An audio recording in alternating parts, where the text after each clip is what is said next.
एक कलाकार एक नहीं करता है, सुनो। लेकिन मैं देख रहा हूँ जितने भी आर्टिस्ट को देखो, डांस को देखो तो मुद्दा हो गया, मेहंदी के बैठे हुए हैं, अब गाते भी हैं उसके लग से और उसको निभाते भी हैं उसी अंदाज से। आओ आपकी मेहनत को सैल्यूट।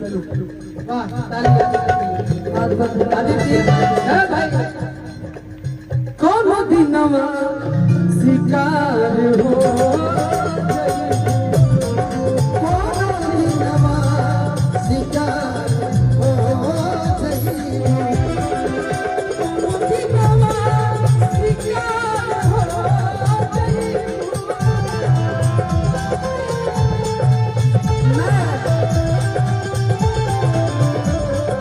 हमसे मिलबू हमार हो,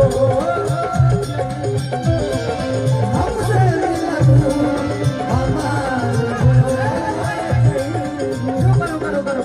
बाबू भैया कि कौन दिनवा शिकार हो जइबू, उठैया तो हमसे मिलबू, अरे भूमिहार हो जइबू, हमसे मिलबू,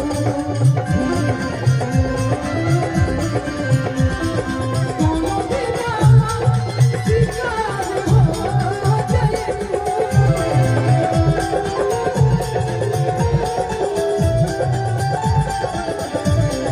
हमसे मिलबू हमार हो।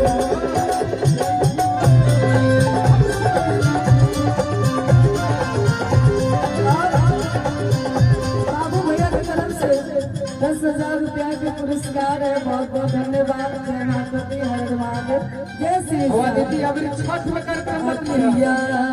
छठ में कार्यक्रम मत लिया, छठ में हमने के घाट का कार्यक्रम बोला। एकदम बिल्कुल बाबू भैया आपका आदेश रहेगा। मैं हमको तो लगता है कि छठ पूजा का कार्यक्रम मेरा लुधियाना में ही टाइम फाइनल रहता है, बट ना ये बना देते हैं लुधियाना, एक बार गए कि लुधियाना बना देते हैं।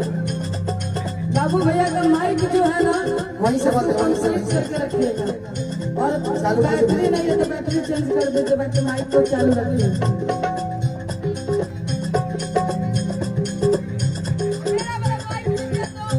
हेलो हेलो आदित्य, हाँ, हम आप लोग कलाकार के बहुत मानते हैं। जी एक मेरे बड़े भाई विधायक जी मेरे हैं नजर बाबू, मेरे गार्जियन है, वो भी मानते हैं, हम भी मानते हैं। और आप लोग पुरस्कार देना कहीं जाता ही नहीं है, आप लोग को आ जाता है, इतना आप लोग आशीर्वाद के। और आप लोग दिन दुगना चलते रहिए। अरे हमसे किया हमार हो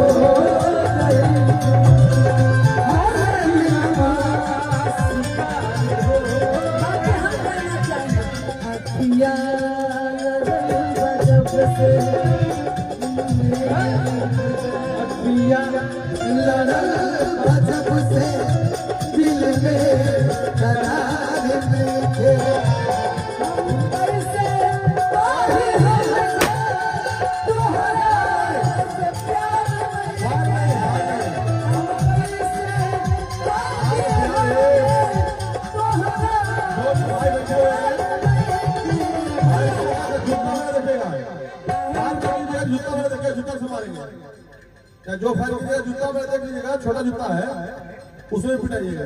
हेलो कोई नहीं, मेरा आग्रह है कोई फायर न करना, गोली चला से अति हुआ है।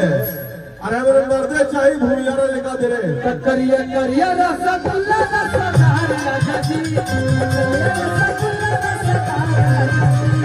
करिया रसगुल्ला रसदार राजा जी, उम्र में चाहिए भूमिहार राजा जी, उम्र में चाहिए भूमिहार राजा जी, उम्र में चाहिए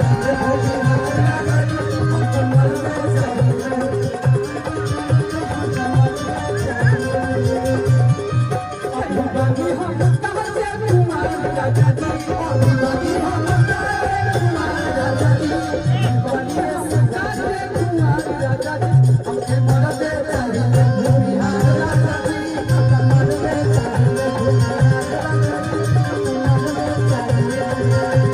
भाई ये गाना बहुत पहले मेरे अपन ऑफिशियल चैनल पे बहुत पारंपरिक गाना कि हई परशुराम जी के वंशा कि सब हवा में कहीं सीना तो पता चल जाला कि पूरा संसार के निकले जब बेटा हूँ बिहार पता चल जाला पूरा संसार